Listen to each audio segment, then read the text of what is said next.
بسم اللہ الرحمن الرحیم۔ شروع اللہ کے نام سے جو بڑا مہربان نہایت رحم والا ہے۔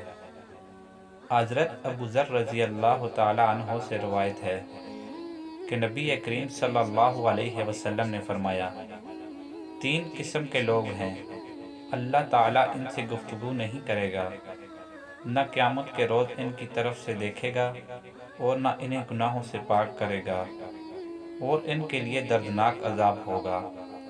آپ صلی اللہ علیہ وسلم نے اسے 3 بار دہرایا۔ ابو ذر رضی اللہ تعالی عنہ نے کہا، ناکام ہو گئے اور نقصان سے دوچار ہوئے۔ اے اللہ کے رسول صلی اللہ علیہ وسلم، یہ کون لوگ ہیں؟ آپ صلی اللہ علیہ وسلم نے فرمایا، اپنا کپڑا ٹخنوں سے نیچے لٹکانے والا، احسان جتانے والا، اور جھوٹی قسم سے اپنے سامان کی مانگ بڑھانے والا۔ آج کل یہ تینوں گناہ اس قدر عام ہیں کہ ان کو گناہ ہی نہیں سمجھا جاتا، بلکہ رواج کا حصہ بن چکے ہیں۔